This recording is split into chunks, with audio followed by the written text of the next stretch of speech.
For years, Malaysia has been this holy grail for expats and retirees. You know the dream, a first world life, but on a budget that seems almost impossible. But lately, big rule changes have been shaking things up, and a lot of people are starting to wonder, is that dream kind of slipping away? So in this explainer, we're going to break down exactly what's going on. Is that high-quality, low-cost life still a real thing? Okay, so let's start with this quote, because it just perfectly nails Malaysia's reputation for decades. Someone once called it Southeast Asia on easy mode. And why not? It's a Commonwealth country, English is spoken everywhere. You could basically just land and settle in without the massive culture shock or language barriers you might find elsewhere. It was the perfect, seamless gateway to a life in Asia. And a huge, huge part of that easy mode was the insane affordability. And it can pretty much be summed up with this one number: $700 a month. And no, that's not for some tiny studio apartment. That's for a luxury 2-bedroom, 2-bath condo in a new building right in the middle of Kuala Lumpur. Seriously. See, there was this oversupply of condos, so the rental market is just packed with these amazing places that have pools, gyms, 24-hour security, all for a tiny fraction of what you'd ever pay back home. Which brings us to this idea of geo-arbitrage. I heard a story recently. Someone from Australia asked what a $5,000 a month budget would get you in Kuala Lumpur. And the answer was, you'd be living like an absolute baller. You could probably invest half of that and still live an incredible life. Now, that same $5,000 in Sydney or New York, you're just surviving. You're getting by. And that massive difference is the real engine behind the whole Malaysian dream. So what does this lifestyle upgrade actually look like on the ground? Because it's way more than just cheap rent. Let's dig into the specific things that have made moving to Malaysia just so irresistible for so many people. I mean, just look at these numbers. The scale of the savings is just staggering. If you're coming from the US, your overall cost can get cut in half. And your rent, it can be 80% lower. This isn't about, roughing it just to save a few bucks. This is about completely changing your financial world, freeing up a ton of money to actually enjoy your life, travel, or, as we're about to see, build your wealth like crazy. And all that cash you're saving goes a really, really long way. We're talking 2-hour facials for $40, weekly massages for $25, and oh my God, the food. Some of the best street food in the entire world for just a couple of dollars. The healthcare is top-notch, and it's so affordable that most expats don't even bother with insurance. They just pay out of pocket. Plus, and this is a big one for retirees, Malaysia is basically a tax haven. No tax on your foreign income or pensions. At all. It's a travel hub, it's safe, it's friendly. I mean, it's the whole package. And this quote right here just nails the financial results of all that. This came from a young guy who was just, treading water back in Sydney. He wasn't really saving anything. He moved to Malaysia, kept up a luxury lifestyle, and he said his net worth just exploded.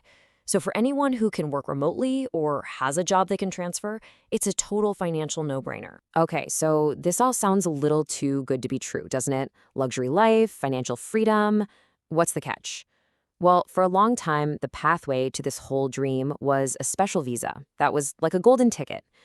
But, and you knew there was a but coming, a big one has shown up, and it's changing the entire game. That golden ticket was the Malaysia My Second Home program. You'll hear it called MM2H. It was a long-term, renewable visa, and it was the main way thousands of foreigners could legally settle down in the country, bringing all their money and spending with them.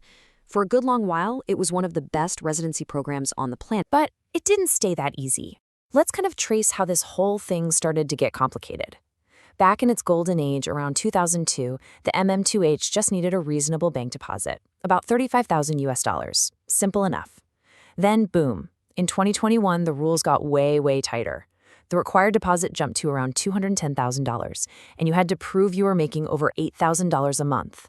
And then, just recently, another bombshell, you now have to buy a property, and you have to hold on to it for at least 10 years. And the impact of all this? It was immediate, and it was brutal.